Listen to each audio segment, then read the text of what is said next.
Ethan, we've got a spending problem. No, we got a storage.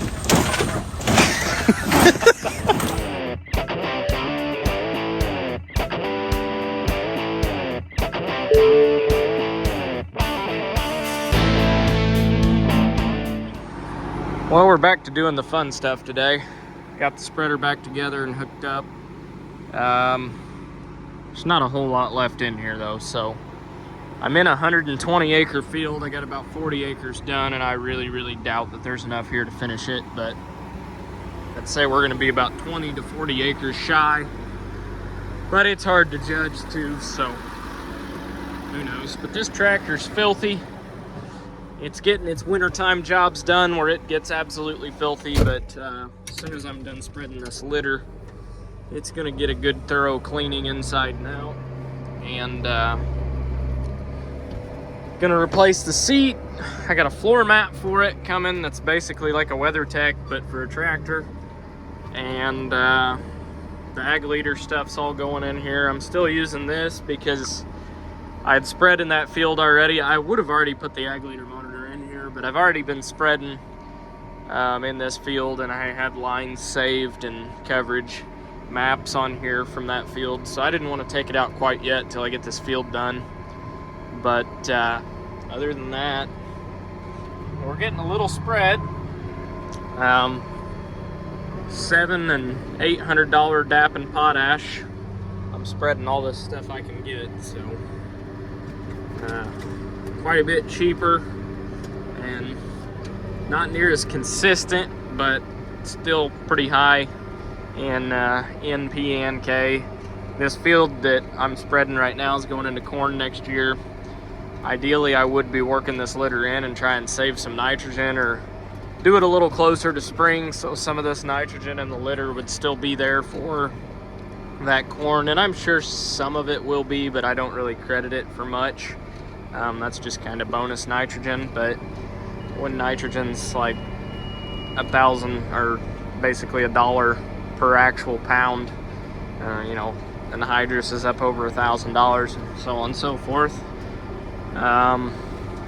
You know, it makes a guy kind of want to credit this for something, but at the same time, corn's, you know, $6.50, may go to $7, and all of a sudden that nitrogen, even though it's really expensive, it still doesn't pay to cut back, even though it is extremely expensive.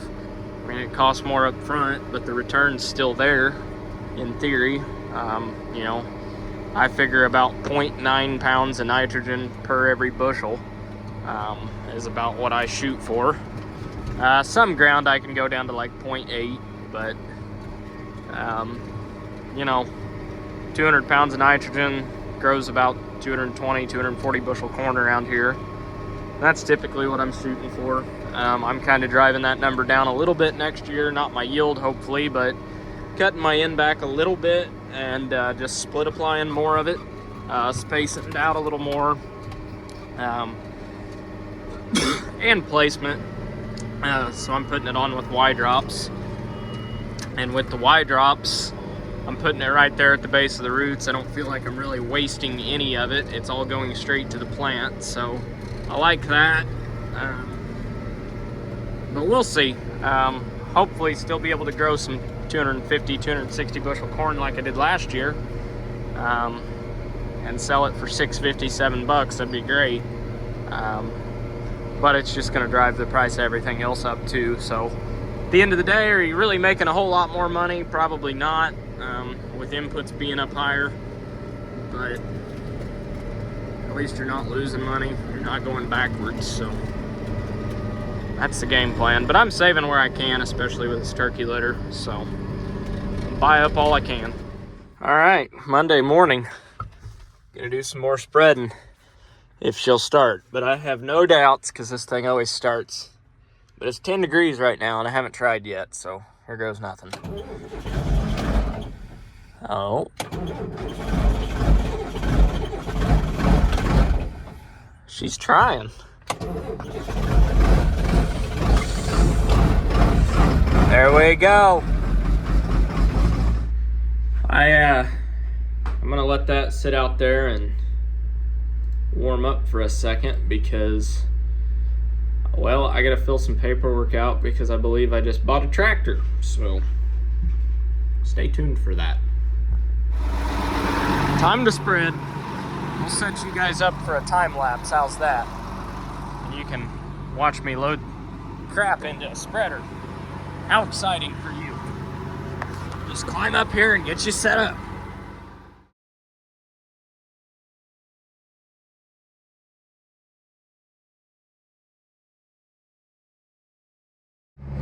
I really need to get a bigger scoop for that skid steer because this turkey litter is not real heavy. I mean, that skid steer could handle twice the material per bucket load, but I just can't fit it in the scoop. So if I keep spreading a bunch of this stuff, that's something I'm going to invest in because that skid steer doesn't know it's picking anything up. It's just a matter of having the room.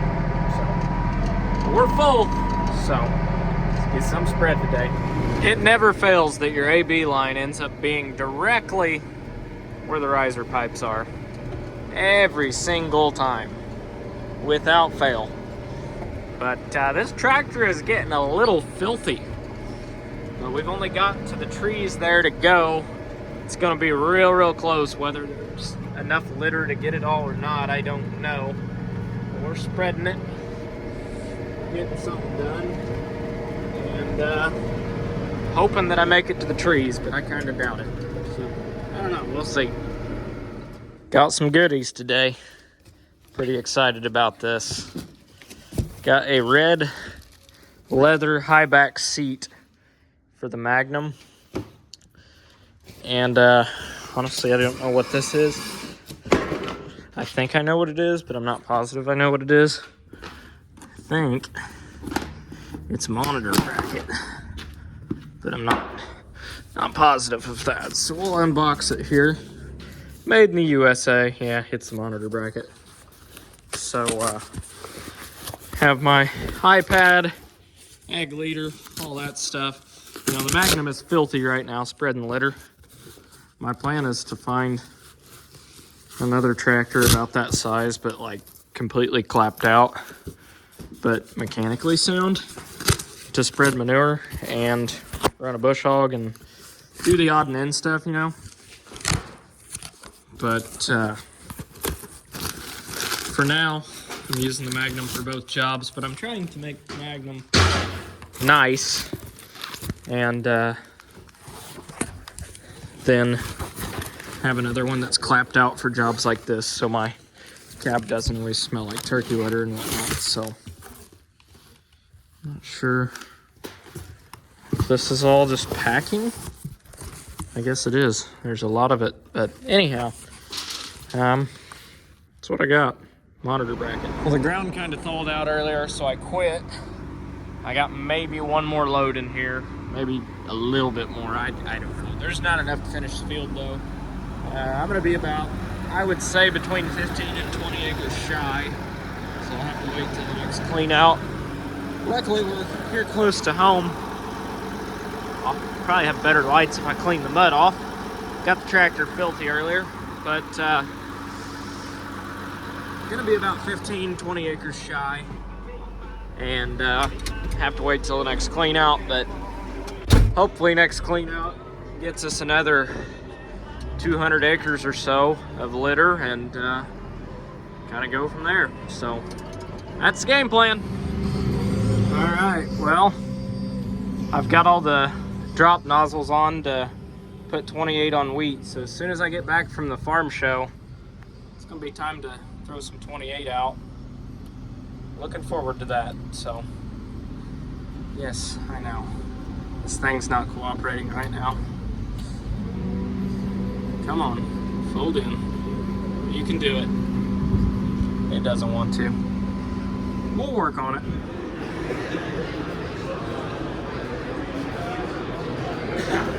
It's got the bin motors and everything.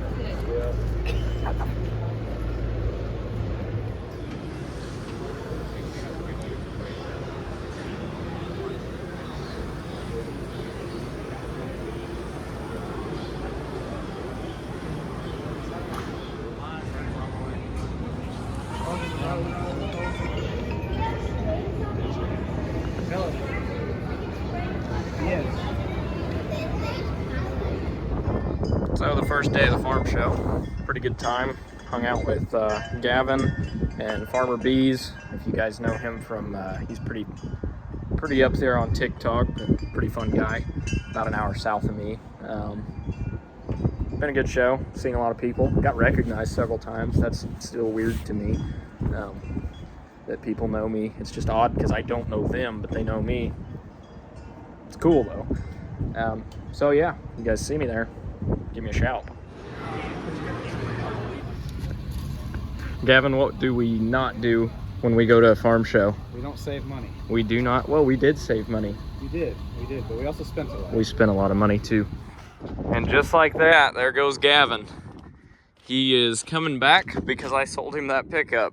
So I think he's coming back tomorrow. He's driving to Missouri, which is about 5-6 hours. And then he's turning around tomorrow, hooking onto a trailer and coming back, and bought that Chevy. And he's buying a box blade off of me that I bought, or he's delivering a box blade to me that I bought like 2 years ago off of him and still haven't gone out and got. So he's gonna bring that to me too.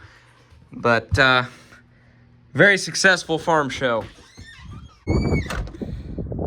I got to meet all kinds of people at the farm show. Hung out with the Larsons some, hung out with Brian from Brian's farming videos, hung out with the Iowan Farmer, Versatile Mike, all really great guys. What I love about it is everybody is exactly what they seem on camera. I mean, everybody's personalities are pretty much the same. It's weird to walk around a farm show and people recognize you now. That's cool, but signed lots of hats and t-shirts for people that came up, and it's wild to think about. So thank you guys for watching. We had a great time at the show. I didn't really want to shove a camera in people's faces all the time, so I didn't take a whole lot of footage, but it was a great farm show. Had a really good time, and stayed out of trouble for the most part. And yeah, it was a good time. It was good to meet everybody, especially people that came up and just recognized me out of nowhere. It's odd. Gavin was the same way. He had people walking up to us. They knew us. We didn't know them. It was really cool. So thank you guys for watching. Thank you for helping this channel to continue growing and following along. Tell you what, after meeting some of these people, I'm a whole lot more motivated to put a little more time and effort into this. My wife is actually going to be on the farm a whole lot more. She's actually going to start being part-time as a nurse instead of full-time. So she's going to be around the farm a lot more. You're going to start to see her in a lot more videos. And I think she's going to start editing some videos as well. I'm going to focus on the farm. She'll be able to do some of the book work. She'll be running some equipment. I'll be running equipment. It's really blessed to be where we're at, and really blessed to have you guys following along. So again, thank you guys for watching. Thank you for the great week that we had. Only some minor scars from it. The Airbnb may or may not have had a go-kart that we may or may not have started one night, and I may or may not have taken it tumble off of it, but great time. So again, thank you guys for watching, and I'll catch you next time.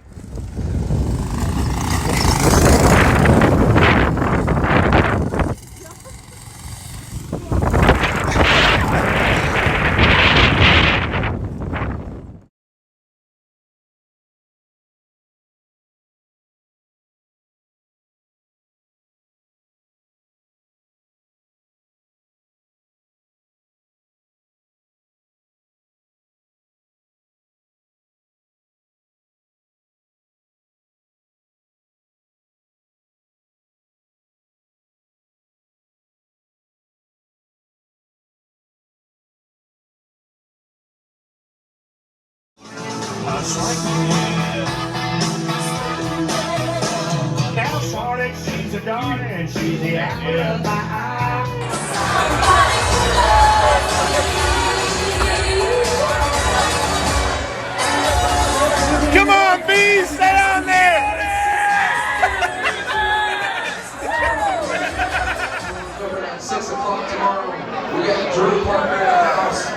Dead. They're all dead.